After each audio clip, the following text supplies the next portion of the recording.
Bonjour à tous et bienvenue dans cette nouvelle vidéo pour le texte 14 des Cahiers de Douai d'Arthur Rimbaud avec le poème Ma Bohème. Alors voilà, donc comme d'habitude, donc là c'est la suite, hein, il restera un dernier texte, le texte 15, sur les Cahiers de Douai d'Arthur Rimbaud également, et ce sera un poème Le Dormeur du Val, donc quand même assez connu, un grand classique de recueil de poèmes de Rimbaud. Et enfin le texte 16, donc qui est l'œuvre complémentaire. Donc c'est parti pris des choses que j'ai déjà fait en présentation en œuvre complémentaire complète pour l'oral du bac, pour la partie présentation de l'œuvre, mais aussi en œuvre complémentaire au niveau des textes. Et là ce sera du coup un poème sur l'huître. Donc voilà, avec les méthodes descriptives, un peu de définition et descriptive de Ponge. Et voilà. Et du coup, comme d'habitude, là pour le texte sur ma bohème, je vais vous faire avec les méthodes typiques du bac. Alors, c'est parti. L'homme aux semelles de vent. Donc c'est pas le début de la lecture, hein.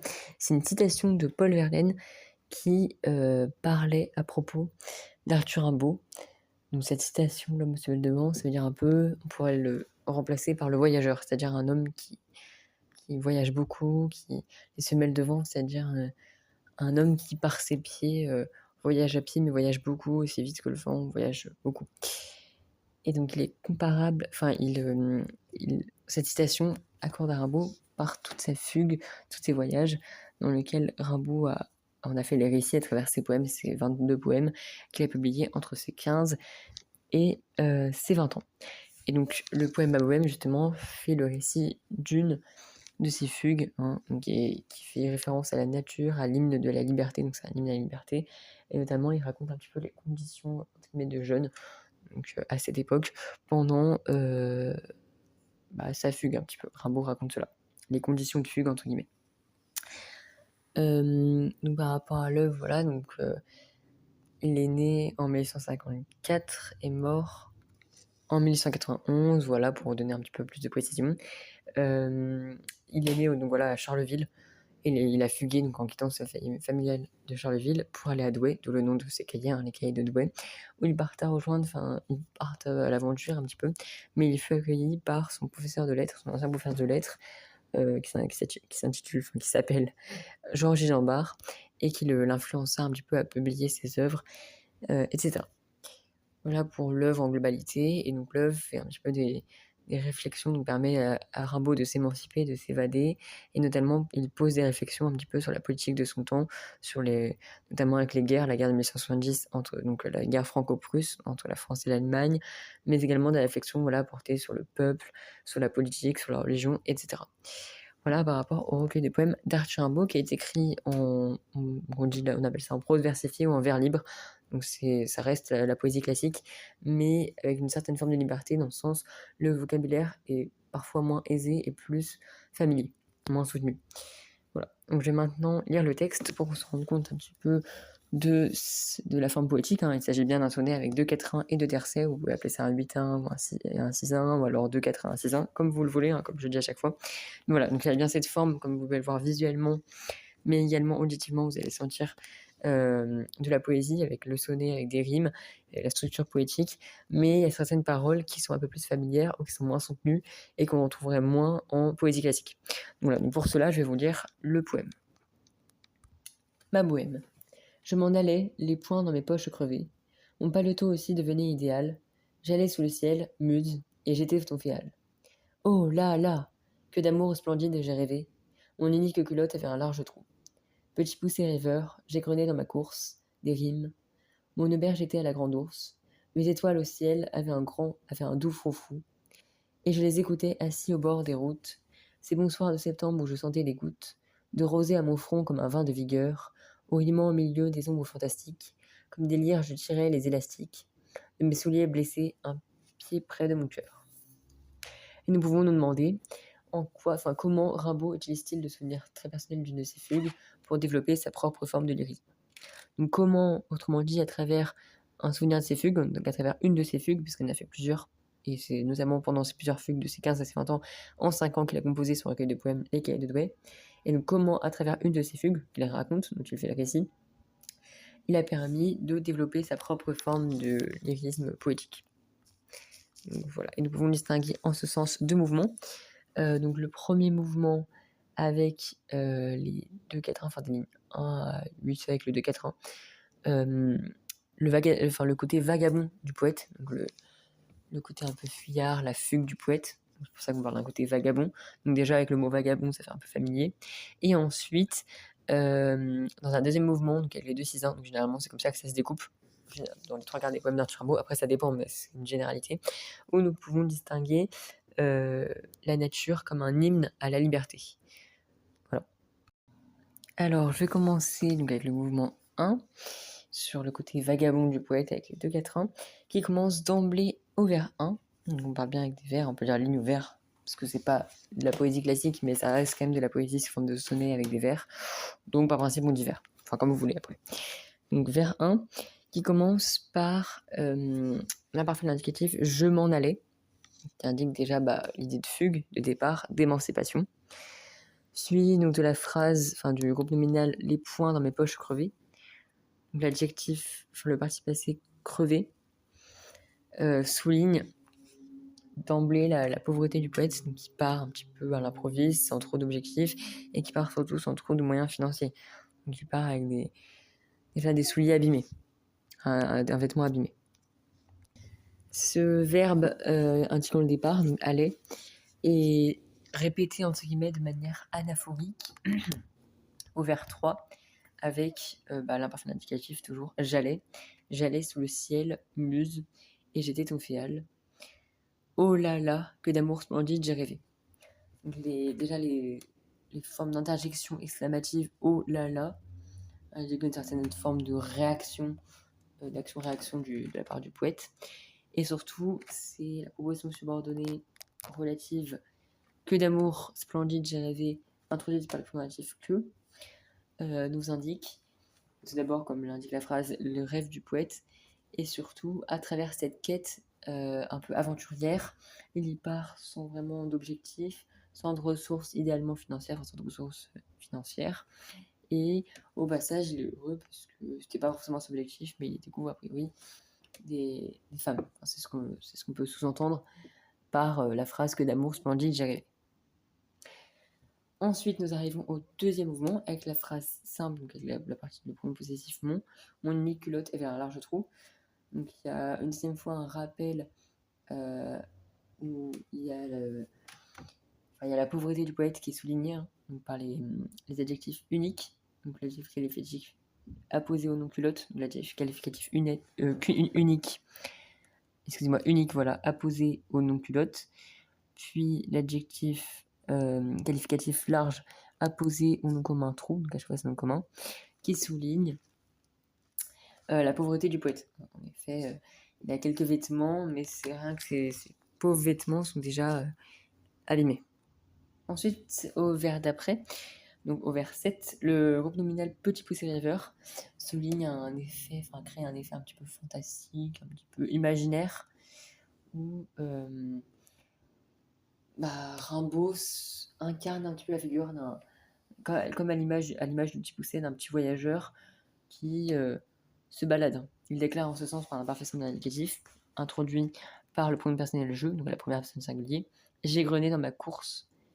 Et donc le contre-rejet, c'est j'ai grené dans ma course, et le rejet, c'est des rimes. Donc cette phrase symbolise qu'il est dans une course un petit peu poétique, il est dans cette quête.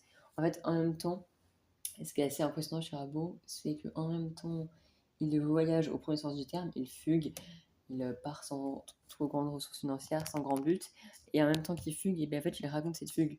Donc en fait, à travers ses écrits, c'est comme si on était ses compagnons du voyage, entre guillemets. On vit le voyage comme lui. Donc là, il est grené dans sa course de rimes, il est grené dans sa course de poésie, c'est comme si nous étions avec lui. Ensuite, toujours la possession, donc le pronom possessif, mon auberge était la grande ours. Donc signifie qu'il a quand même trouvé un refuge, a priori un refuge pour dormir. Il ne va pas non plus, il ne se laisse pas mourir, abandonné, etc. Il est quand même conscient, et même si le voyage il fugue sans trop d'objectifs, il cherche quand même à rester en vie et à pas faire n'importe quoi. Nous arrivons maintenant petit à petit par cette idée du petit poussé. Donc le petit poussé, on sait qu'il se balade dans la nature, en pleine forêt, par l'information que, par la complémentation de lieu à la grande ours, donc qui complète le verbe était. Hein, mon auberge était à la Grande Ourse, donc elle était où à la Grande Ourse, donc ça répond à la question du lieu, où. Et nous arrivons, donc ça nous indique un petit peu qu'on arrive et qu'on va parler de la nature maintenant, qui est le deuxième mouvement.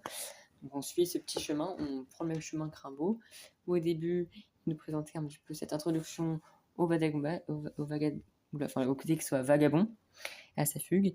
Et maintenant, on arrive à l'importance de la nature qui a une place importante, qui est centrée. Hein, en effet, donc il y a le deuxième mouvement qui débute d'emblée par la progression coordonnée et je les écoutais, qui indique un petit peu un effet, un petit peu comme s'il écoutait la nature. Il déclare en sens par ensuite à la ligne d'après, hein, donc au vers 10, par le point démonstratif C. C'est mon soir de septembre où je sentais des gouttes. Donc là, il y a vraiment une réelle connexion entre la nature et Rimbaud. Donc en effet, il écoute un peu les sons de la nature. Il décrit les bons soirs de septembre, donc les bons soirs d'automne, où il sent des gouttes. Donc il y a des gouttes de pluie. Hein, généralement, l'automne c'est caractérisé par un temps un peu gris, des nuages grisâtres, un temps de pluie, des averses. Et donc il exprime aussi la sensation, où je sentais des gouttes. Donc c'est pas forcément, là c'est plus sentir au sens figuré, c'est pas sentir au sens propre. Avec l'odorat, il peut sentir les gouttes, enfin ça peut le faire, mais c'est surtout le fait, la sensation de les ressentir, de les sentir, le toucher, le pénétrer sa peau. Et donc c'est des sensations vraiment qui créent une connexion à la nature, comme si il personnifiait, enfin il créait un peu, il personnifiait la relation qu'il y a entre la nature et lui. Et enfin, donc dans ce premier tercet, une autre remarque comparative avec la nature, donc c'est plus pour le domaine du viticole, c'est donc la phrase par le complément du nom, de rosée à mon front, suivie de la comparaison comme un vin de vigueur. Donc il y a la rosée sur son front, donc la rosée que l'on ressent sur son visage, qui compare à un vin. Donc il y a une réelle comparaison introduite par l'outil de comparaison comme. Donc oui, donc le titre de rappel, bon ça c'est un petit rappel. Une comparaison, c'est quand on compare deux éléments ou deux termes entre eux par un outil de comparaison, donc ainsi que, comme, etc. aussi, comparable à machin. Et métaphore, en fait, c'est une comparaison, mais sauf qu'il n'y a pas d'outil de comparaison. Donc du rosé à mon front, enfin, là je peux pas dire comme un vin de vigueur, mais parfois il était grand, tel un arbre de 3 mètres de long. Donc j'ai pas dit comme un arbre de 3 mètres de long, mais je le compare à un arbre de 3 mètres de long sans dire comme un arbre de 3 mètres de long. Vous voyez ce que je veux dire? Donc c'est pour le titre de rappel. Donc là on est vraiment dans une comparaison, puisqu'il y a bien l'outil de comparaison qui est, je cite, comme. Et donc il compare justement cette rosée à un bon vin.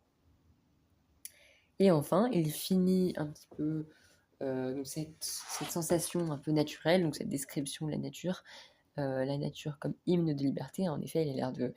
Enfin, ce qu'on peut ressentir, ce qu'on peut sentir ou ressentir à travers ces deux tercets, et je vais parler du deuxième, c'est que, a priori, Rimbaud s'épanouit par la fugue, s'émancipe par la fugue et devient plus libre, libre naturellement. C'est-à-dire que, enfin, naturellement entre guillemets, c'est-à-dire que grâce à la nature, avec la nature, il permet de s'évader, ça permet d'évader, il se sent plus libre, libre de parler à travers ses poèmes, libre de raconter ses expériences, et surtout libre de goûter à la nature, de la sentir, de la ressentir, de la voir, de l'entendre, et a priori, il a l'air de bien s'épanouir à travers cette fameuse nature. Et donc nous arrivons maintenant au deuxième et dernier tercet, qui vient terminer ce poème, où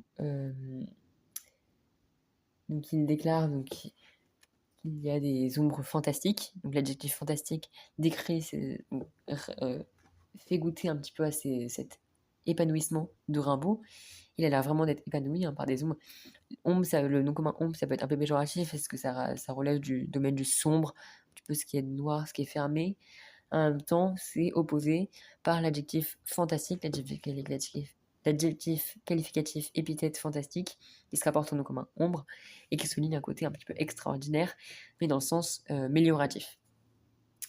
Et il compare, hein, donc, par l'effet d'un rejet. Donc, le contre-rejet, c'est des ombres fantastiques, et le rejet, c'est comme délire. Donc, il compare ces ombres, qui sont a priori impressionnantes, positivement, à délire. Et enfin, donc ce qui vient conclure le poème, c'est donc le complément du nom de mes souliers blessés. Donc ce qui souligne encore, donc là c'est un côté négatif, donc ce qui souligne sa pauvreté, ses souliers blessés, mais surtout peut-être qu'il est fatigué de marcher. Il aime bien, oui, il s'épanouit grâce à la nature, mais ça le fatigue quand même. Et c'est pour ça qu'il déclare en ce sens par la dernière phrase, par le groupe nominal, un pied près de mon cœur.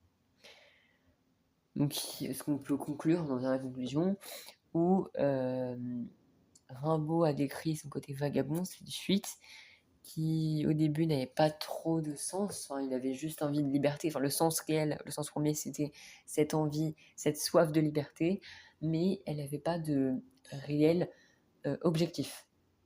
Donc voilà, il n'y avait pas vraiment d'objectif, etc. Pareil quand il a été à Douai, hein, quand il a retrouvé son professeur Jean Gisambard, il n'avait pas prévu d'aller le rejoindre. C'est une fois sur place, donc il n'avait pas trop d'objectif, il voulait juste fuguer, fuir, et il était en recherche de liberté. Et c'est là où il a vu un prof qu'il aimait beaucoup, ce fameux Georges Zambard, par lequel il a été très admirablement et aimablement recueilli.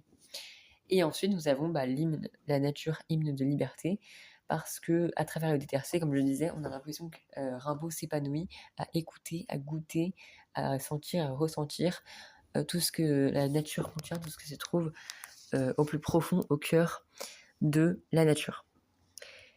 Et donc pour conclure, enfin pour répondre à la problématique, comment Rimbaud, donc la problématique je le rappelle, hein, c'était comment Rimbaud utilise-t-il ses souvenirs personnels d'une fugue de jeunesse pour développer sa propre forme de lyrisme. Donc il utilise surtout cette expérience, un petit peu ce goût, cette expérience qu'il a pu goûter lui-même et qui fait goûter à travers son poème de la nature, c'est surtout la nature qui est assez importante. Et il raconte vraiment cette connexion avec la nature, cet épanouissement avec la nature qui lui forge une forme de liberté, déjà une liberté d'esprit au fond de lui, et aussi une liberté justement de cette expression poétique, cette idée de s'émanciper, fuir ses problèmes et d'être libre dans sa peau, dans son corps et dans son esprit et dans cette expression poétique, dans ses poèmes. C'est pour ça qu'il est assez libre. C'est ça l'avantage de l'écriture de manière générale et plus particulièrement la poésie, c'est l'idée de s'évader, de pouvoir quitter ses problèmes, de pouvoir se libérer, d'expier tout ce qu'on a au plus profond sur le cœur. Et à titre d'ouverture, nous pouvons soit revenir sur cette idée que, je vais dire Ponge, mais non, c'est pas Ponge, c'est Rimbaud, même si ces auteurs sont assez liés, hein. On l'a déjà vu dans des vidéos précédentes et dans cette vidéo et dans d'autres, sur les points communs de cette idée d'innovation en poésie et de certains poèmes communs au niveau des idées, avec le buffet d'Arthur Rimbaud et les autres de Ponge. Mais en tout cas, ce que je veux dire, c'est qu'on peut revenir sur ce point de Rimbaud, dans le sens où peut-être qu'il nous invite aussi, pas à fuguer évidemment, mais il nous invite peut-être parfois à remarquer la nature, donc la nature comme hymne de liberté, hymne de beauté. Donc c'est une première réflexion morale à titre d'ouverture. Ou deuxième ouverture, c'est d'un point de vue plus basé sur la littérature, c'est comment, à travers son poème, Rimbaud offre-t-il une nouvelle vision poétique, comment il rénove-t-il la poésie à travers ce sonnet, à travers les autres. Voilà, c'est un peu deux possibilités d'ouverture, et généralement ce qui est bien d'ouverture, donc pour les œuvres à l'écrit, c'est bien de comparer avec d'autres œuvres en rapport, et à l'oral, c'est bien quand on peut, parce que c'est plus simple de parler à l'oral, enfin en tout cas c'est peut-être subjectif, mais c'est ce que je trouve, de laisser, et c'est assez important, des suggestions, soit sous forme de questions, soit de laisser un peu des réflexions, soit subjectives, soit objectives, mais qui se lient au sujet et sur lesquelles on peut s'interroger. Voilà, donc évidemment des réflexions qui essayent quand même d'avoir un lien, même si le lien n'est pas forcément direct et qu'il faut le creuser, mais voilà, c'est assez important de y laisser des réflexions. Voilà, je vous remercie et le texte 14 est fini. Donc la vidéo texte 14 s'achève. Et prochaine vidéo, texte 15. Voilà, je vous remercie. Puis après, vous aurez le texte 16. Merci.